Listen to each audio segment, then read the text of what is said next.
अस्सलाम वालेकुम स्टूडेंट। आज का जो हमारा टॉपिक है वो है एक्सरसाइज 1.1 का क्वेश्चन नंबर 3, जिसमें हमने ABC वेरिएबल जो हैं उनकी वैल्यू फाइंड करनी है।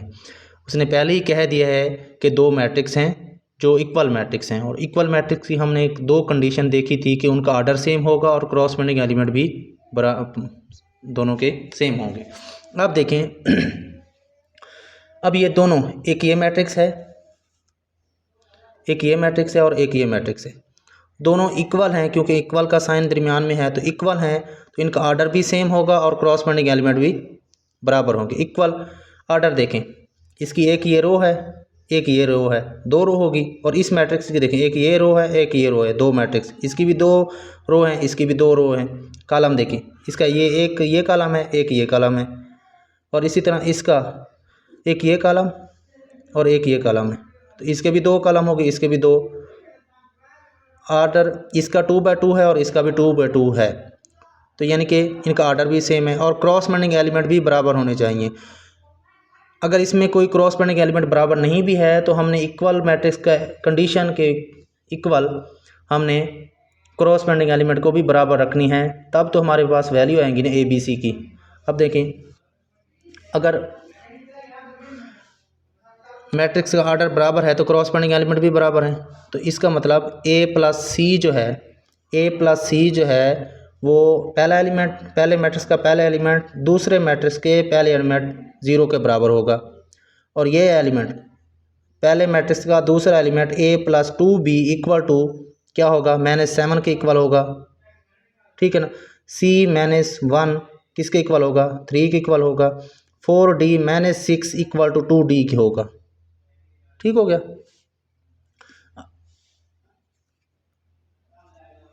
ठीक है। अब देखिए, हम देखते हैं कि A+C जो है वो इक्वल टू C के इक्वल टू 0, ये इक्वेशन 1 बन गई। A+2B -7 के होगा तो equation number 2। C-1 equal to 3 के तो equation number 3। 4D-6 equal to 2D equation number 4 बन गई। ठीक है। अब हम इन्हीं को यूज़ करते हुए ABCD की वैल्यू निकालेंगे। अब देखें, equation number 1 A+C equal to 0, इससे तो हमें कोई वैल्यू निकलती हुई नज़र नहीं आ रही फ़िलहाल के लिए। A+2B इससे भी नहीं मालूम हो रही कि कैसे निकालें। अब देखें, इधर से हो रही है कि C-1 इक्वल टू 3, इससे इसको यूज़ करके हमने ये C की वैल्यू ले ली। हमने इक्वेशन नंबर 3 ली, C-1 इक्वल टू 3, तो C के साथ -1 क्या हो रहा है, माइनस हो रहा है, तो इस तरफ आके प्लस बन जाएगा, 3+1 बन जाएगा। 3+1 इक्वल टू 4, तो C की वैल्यू क्या आ गई, 4 आ गई। अब C की वैल्यू अब 4 आ गया है, तो हम इक्वेशन 1 से हम A की वैल्यू भी निकाल सकते हैं C की वैल्यू पुट करके। हमने क्या कि इक्वेशन हमने 1 ली और पुट करें C की वैल्यू जो हमारे पास आई है, C equal to 4। Equation number 1 क्या है, A+C equal to 0, A+C equal to 0 हो गया। अब C की वैल्यू क्या है, हमने पहले निकाल लिया है कि C इक्वल टू 4 है, तो 4 इधर पुट की, A+4 इक्वल टू 0 बन गया। A+4 4 प्लस हो रहा है, तो इस तरफ 0 की तरफ आएगा तो माइनस बन जाएगा, A इक्वल टू -4 बन जाएगा। ठीक है, A की वैल्यू भी निकल आई। अब B और D की वैल्यू निकालते हैं। अब हम इक्वेशन नंबर 2 को लेते हैं जो हमारे पास थी, और उसमें वैल्यू A पुट करते हैं। अब इक्वेशन नंबर 2 लेते हैं, A+2B इक्वल टू -7, और वैल्यू A की पुट करते हैं। A हमने निकाला हुआ है पहले ही, A इक्वल टू -4। ठीक हो गया। A इक्वल टू -4 है तो A की जगह -4 लगाया, +2B इक्वल टू -7। ठीक हो गया, ब्रैकेट खोली, यानी कि -4 + 2B इक्वल टू -7 एज इट इज़ हो जाएगा। अब -2B के साथ -4 इधर हो रहा है, माइनस हो रहा है, तो इस तरफ आके ऐड हो जाएगा 7 में, इक्वल के साइड पे, तो 2B इक्वल टू -7 + 4 हो जाएगा। ठीक हो गया।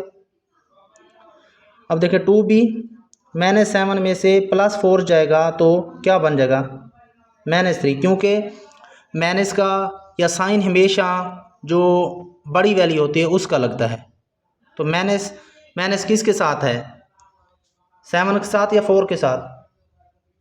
बड़ी 7 है ना, 7 के साथ माइनस है तो माइनस वाला साइन लगेगा यहाँ पे। तो -3 आ गया। अब 2 इस b के साथ मल्टीप्लाई हो रहा है ना, तो इस तरफ आएगा तो क्या हो गया, डिवाइड हो जाएगा। क्योंकि हम देखते हैं कि इधर अगर कोई प्लस हो रही है तो इस साइड पे इक्वल के साइड माइनस हो जाएगी, अगर इधर माइनस हो रही है तो इधर आके प्लस हो जाएगी, इधर कोई मल्टीप्लाई हो रहे थे इस साइड पे आके डिवाइड हो जाएगा, अगर इधर कोई डिवाइड हो रही है तो इधर आके मल्टीप्लाई हो जाएगा।